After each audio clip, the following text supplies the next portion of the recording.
Salve, salve, gente boa! Eu sou o professor Euclides, essa é a Escola Teófilos. Bem-vindos ao nosso canal, bem-vindos a mais um Catequese Ponto a Ponto. E o ponto de hoje é o ponto número 30, que vai tratar da tendência natural do homem buscar o infinito. Dentro do ponto, este ponto é o ponto número 30, está dentro do Catecismo da Igreja Católica, na parte da profissão de fé, na primeira sessão, Eu creio, nós cremos, onde se fala do desejo de Deus. O ponto número 30 tem a seguinte citação: Exulte o coração dos que procuram o Senhor, que é uma citação do Salmo 105, no seu versículo 3. Se o homem pode esquecer ou rejeitar Deus, Deus é que nunca deixa de chamar todo o homem a que o procure, para que encontre a vida e a felicidade. Mas essa busca exige do homem todo o esforço da sua inteligência, a retidão, a vontade, um coração reto e também o testemunho dos outros que ensinam a procurar a Deus. És grande, Senhor, e altamente louvável, grande é o teu poder e a tua sabedoria é sem medida. O homem, pequena parcela de tua criação, pretende louvar-te. Precisamente ele que, revestido de tua condição mortal, traz em si o testemunho do seu pecado, o testemunho de que tu resistes aos soberbos. Apesar de tudo, o homem, pequena parcela da tua criação, quer louvar-te. Tu próprio a isso o incitas, fazendo com que ele encontre as suas delícias no teu louvor, porque nos fizestes para ti. O nosso coração não descansa enquanto não repousar em ti. Trocando de miúdos, nós vimos que tem uma citação clássica de Santo Agostinho, é claro, mas o item número 30 do Catecismo da Igreja Católica, ele trata dessa busca de Deus como uma realidade inscrita no coração. O ponto número 30 destaca que o ser humano, mesmo sendo limitado e finito, tem a tendência natural de buscar o infinito, o transcendente, ou seja, Deus. Esse desejo é parte intrínseca da natureza e aponta para uma realidade que transcende, como afirma a citação de Santo Agostinho, ou seja, nosso coração está inquieto. Confissões 1:1. A argumentação do ponto número 30, podemos dizer que ela se baseia na tradição filosófica e teológica que vê no ser humano um desejo um tanto que inato. O coração humano, ele tende a buscar a felicidade, tende a buscar a sua paz, a sua tranquilidade, e encontra uma falta de completude, ou seja, o homem, por mais que busque nas coisas terrenas, nas coisas finitas, ele não encontra um parceiro da sua eternidade. Em tudo que ele busca, sendo meramente temporal, por fim ele não encontra esse grande valor eterno. Santo Agostinho, ele fala da insatisfação, da inquietação, e essa inquietação, essa insatisfação, segundo ele, só pode ser satisfeita com o absoluto, ou seja, com Deus. E esse desejo de Deus, ele é um anseio existencial. E aí a gente pode tirar por nós mesmos, né? Então, quantas vezes nós nos pegamos pensando, e amanhã? Como é que vai ser? Qual é o meu fim último? De onde vim? O que estou fazendo aqui? Qual o meu propósito de vida? É um anseio existencial que reflete o fato de que, por termos sido criados imagem e semelhança de Deus, nós temos anseios de infinito. E que, consequentemente, carrega essa sede do seu Criador. A busca de Deus não é apenas uma atividade intelectual, ou emocional, ou psicológica, mas é um todo que envolve todo o ser humano, incluindo inteligência, vontade, coração, desejos. E essa busca é extremamente exigente. É um esforço não somente espiritual, mas também é ético. Porque, se pararmos para pensar, nós cremos que Deus é amor, então existe a necessidade de eu me configurar a esse amor que me criou. Então, esse esforço ético e espiritual que o próprio catecismo vai falar como retidão de vontade. Eu necessito buscar verdadeiramente Deus, não por medo, não por mero diletantismo, mas como alguém que busca um ser enamorado, um namorado que busca o seu parceiro e quer se encontrar verdadeiramente com ele. Essa retidão de vontade que fala o catecismo, esse reto coração, ela também passa pela vida comunitária, passa pelo testemunho dos outros. Por isso, eu digo aqui aos catequistas, não deixem passar os seus dias de catequese sem ao menos citar uma vida, sem ao menos contar a história de um santo. E quanto mais desconhecido, vou buscar colocar aqui na bibliografia dessa parte aqui, a história dos santos, né? Todos os dias um cronológico dos santos. Isso é muito interessante. Por quê? Porque o santo nada mais é que alguém que abraçou a causa espiritual de uma maneira profunda. O santo é aquele que nos ensina a procurar a Deus. E aí nós podemos passar por corações duros que se deixaram conduzir por Deus, se deixaram moldar por Deus. Ou seja, a busca de Deus é na pessoa do santo uma resposta ao chamado divino. A santidade, ela nada mais é do que um diálogo que deu certo. Um diálogo entre o Criador e a criatura que deu certo. Um encontrou o outro e aí se complementaram. Mesmo que o ser humano possa esquecer Deus, possa rejeitar, ele também pode voltar para Deus. Deus nunca vai deixar de chamar a pessoa em si. Nunca. Nunca. Agora e na hora de nossa morte, diz a oração. E esse é o fundamento do conceito da graça preveniente. Na teologia católica indica que existe sempre uma iniciativa por parte de Deus que nos busca, que nos chama.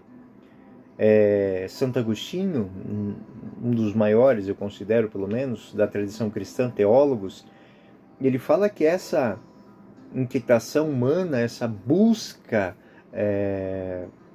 por Deus em várias obras, especialmente nas confissões, é uma marca da presença de Deus.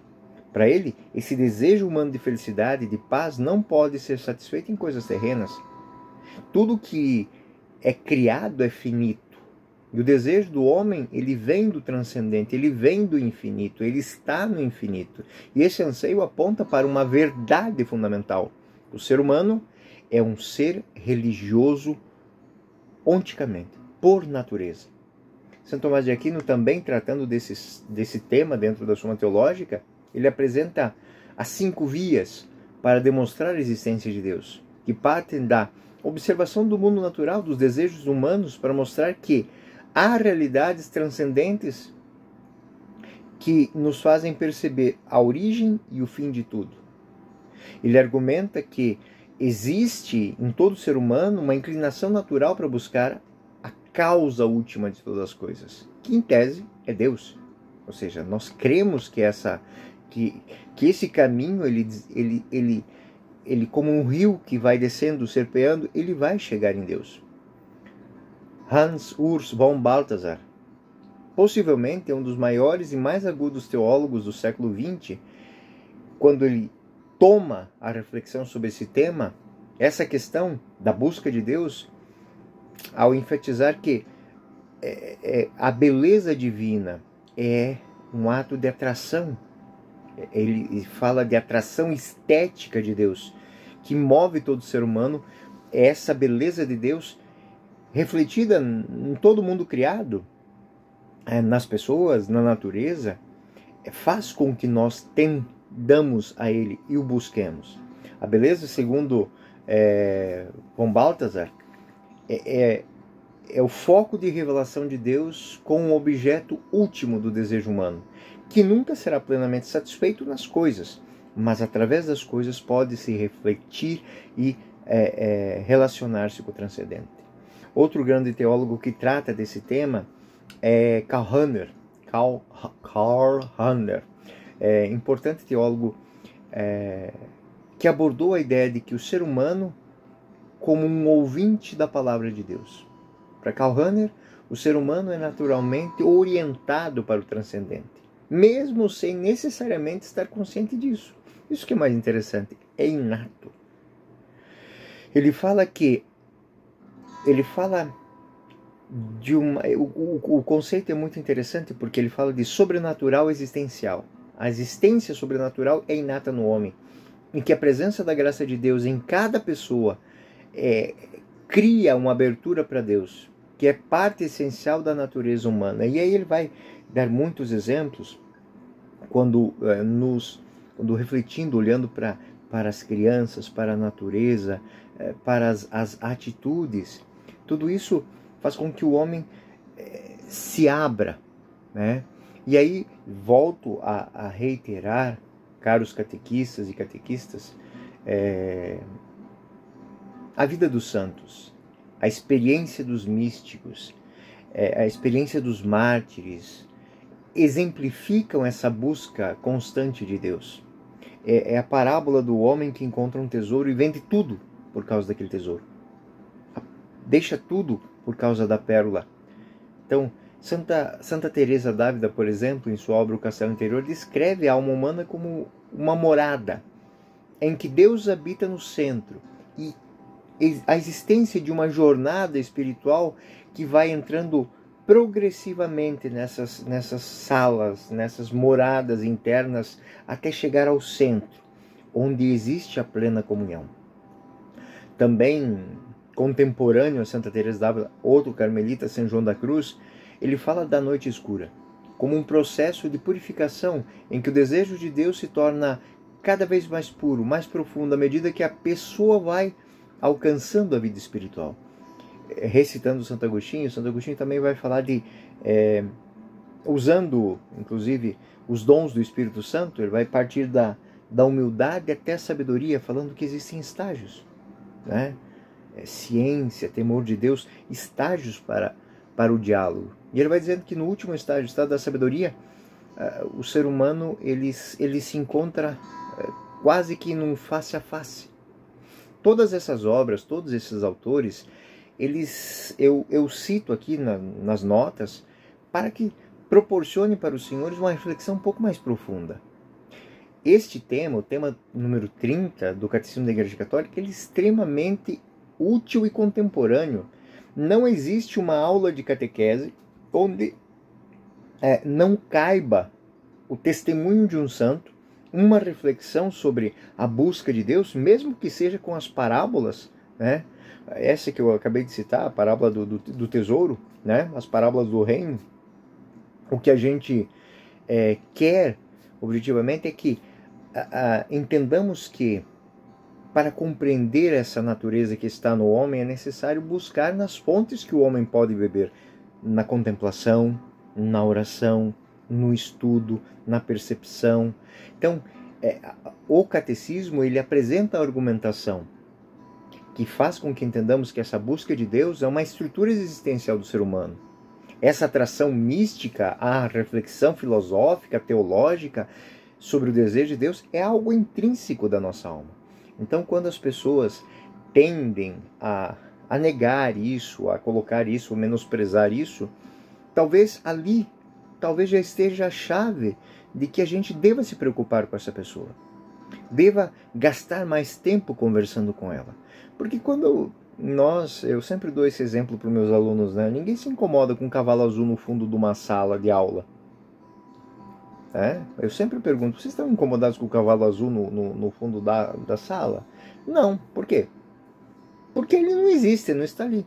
Mas o simples fato da pessoa ter alguns momentos de atrito, de discussão, de incômodo com o transcendente, com Deus, como ele queira chamar isso, com o Criador, não importa. O fato é que isso incomoda. E o incômodo é o primeiro passo da busca. Ninguém ama aquilo que não conhece, mas também ninguém busca aquilo que não principia como uma verdade. Então, ter essa consciência é extremamente importante. Bom, gente boa, este foi mais um Catequese Ponto a Ponto. Eu sou o professor Euclides, essa é a Escola Teófilos. Fiquem com Deus, até o próximo ponto.